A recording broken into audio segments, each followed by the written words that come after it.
Awesome day today. I am on the new Scott Genius 910 ST. ST stands for Super Trail, which is a little bit more kind of capable, slacked out version of this Genius. It's got a 63.9 degree head tube angle. You can kind of adjust that in the headset. This bike's designed from the ground up to be just the ultimate trail bike, and keen viewers will notice that we're running the new SRAM kit on this bike.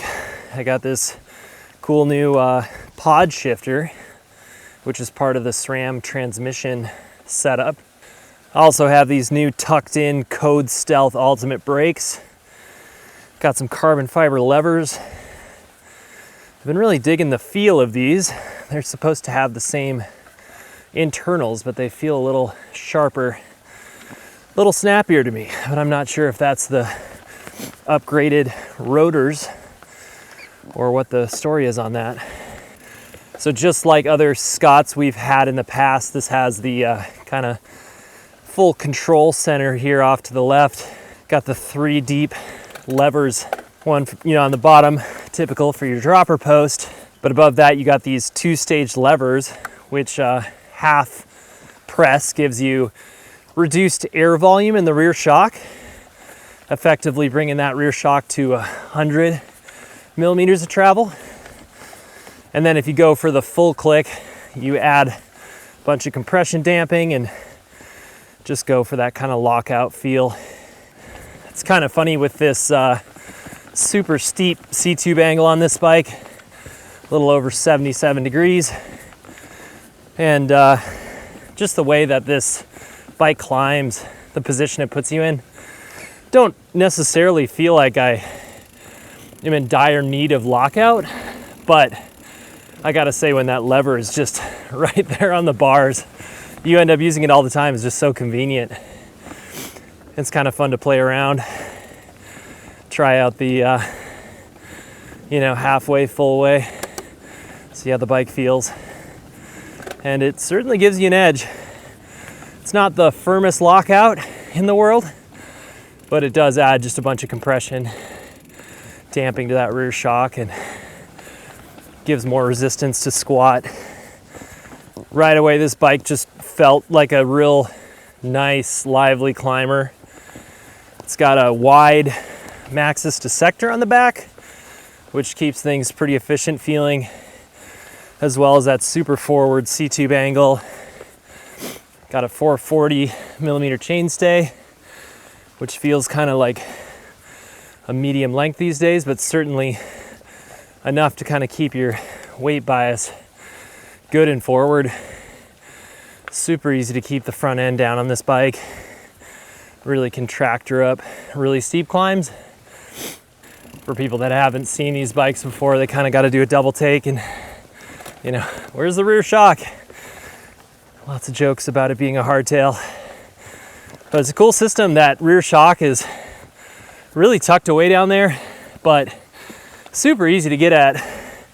Air pressure, rebound valve, everything's just like right on the bottom, and it's just this push button trap door to access all that stuff.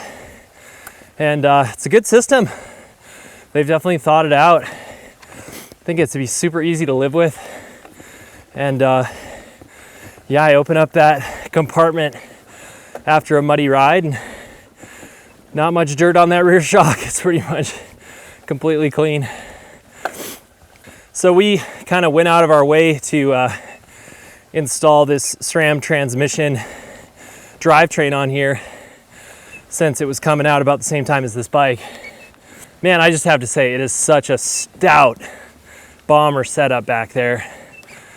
Like, you're attached on both sides of that universal mount.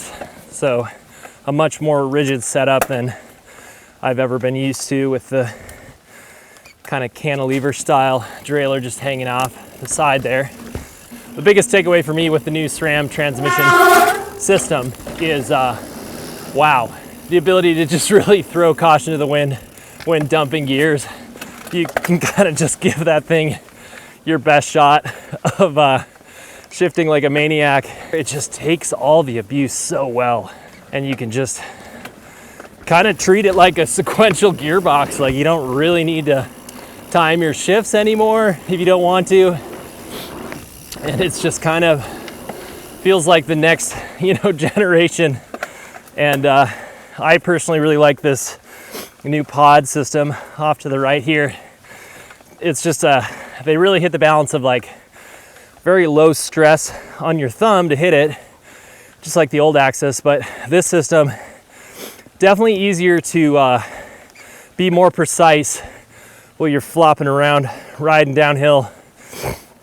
It's just got the right resistance, very satisfying click to it. So I'm kind of setting myself up for failure here, coming up to a steep climb, way too hard of a gear, and I'm just gonna start downshifting under full power. And it just feels like that's how I was supposed to shift this. It doesn't make any weird noises, just shift it under full load. It really doesn't care. Just feels real secure back there. These brakes also make quite the futuristic looking combo when you got this one piece stem bar combo. And Scott is obviously utilizing some routing right through the headset there. Definitely amounts to a bit more monkeying around when you're doing the install, but you definitely got a very clean package up here.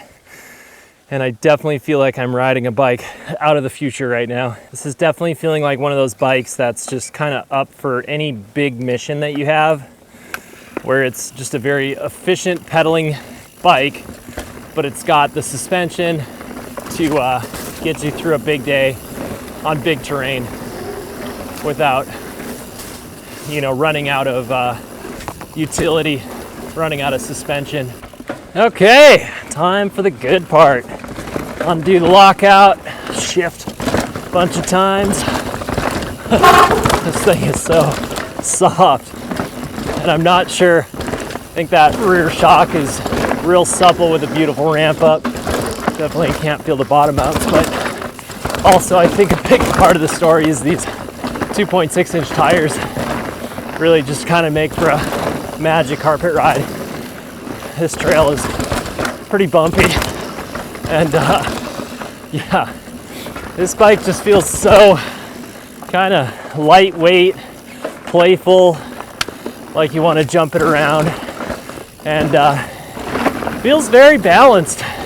Got that 440 millimeter chainstay that I don't know, it just feels like the right size when paired with that really kind of reasonable large reach. Man, yeah, ever since the first ride on this bike, it's definitely been one of those bikes that just kind of pivots around my hips.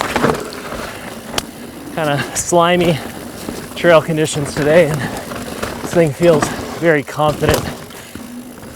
It's kind of interesting, these new Stealth Ultimate brakes are supposed to have the same internals as the old codes, but I'm feeling like these things are really just super predictable and grabby.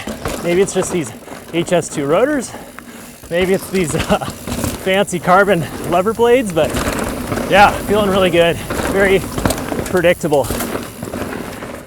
Just mass shift a few gears there. God, it is just almost fun to try and get this transmission rear derailleur to mess up. Woo! Man, this thing definitely is one of those bikes that you go to pull it up and you just feel like you always get just an extra foot or two of hang time for any pop that you give it. It just feels very light and poppy, which is just one of my favorite attributes in a bike. I just love the energy of kind of hopping over stuff and just finding the cleanest line instead of bashing through stuff. And these 2.6-inch tires, they hook up. They're a little bit on the boingy, balloony side, but ultimately they have the grip, and I think they're also contributing to this lovely pop that I love. Woo! So fun.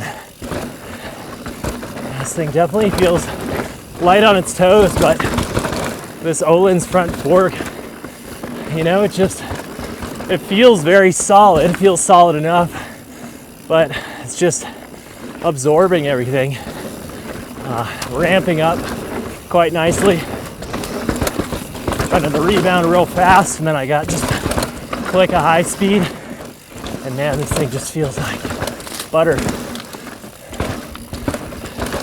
So easy to just pull and push this bike around onto line, but it feels like it has, you know, the mid to long travel stability going for it. Yeah, it's pretty interesting for like how light this bike feels on its toes. I definitely feel comfortable just sending it mercilessly into the chunk, and I don't know if that's, you know, these big tires, these high volume tires I'm feeling, or just this really nice suspension. This is my first experience on an Öhlins fork, and man, it feels good. Feels really good. Just buttery and like it's staying in the right portion of the travel I needed to.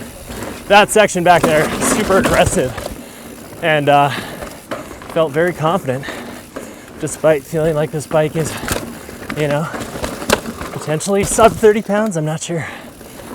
Ooh. It's pretty interesting how powerful these stealth brakes are feeling. I just feel like I've been braking pretty late today and definitely giving them the full abuse, and that rear rotor is only 180 millimeters, and it's still locking up super easily and behaving the way I need it to. As a heavier rider, you know, I hit the limit of brakes a lot faster than some of the smaller, lighter weight riders, and definitely can appreciate when the brakes are not a point of concern. Woo! There's a nice big drop right there.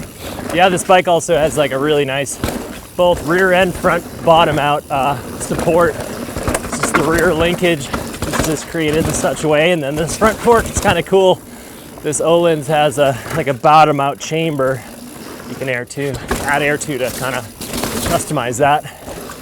And also, if you guys heard a rattle, I just noticed the water bottle cage was a little loose, so that's all that was. Oh my gosh. This bike just feels kind of race bred and just urgent. Wants to just keep going. Very fun and just like locked into my hips feeling on this bike today. Loving that I just like really trust these brakes too. It's a nice feeling. Woo! Trail conditions are not bad either. The bike also has some pretty good pump return when you go to kind of pump out of a berm. You just feel that ramp up in support. Woo! So, who is this bike for? I'd say this bike is just the kind of perfect all-around mountain bike. I think who it really would serve super well are just people who do big missions, big pedal sufferfests, and they still need to just have a lot of suspension and capability when they get to downhill sections. And I kind of find myself in that camp, and I've just really enjoyed my time on this bike. Just a lightweight, capable machine, and the lockout lever is pretty fun. Really enjoyed trying out the SRAM addition to this bike too. This new transmission system definitely kind of changes my perspective on what I should ask for out of my derailleur. But if you enjoyed this review, consider subscribing to the YouTube channel for the full write-up. Head on over to freehabmag.com, and also check out the write-up on this transmission system written by Skylar to get a feel for what it's all about.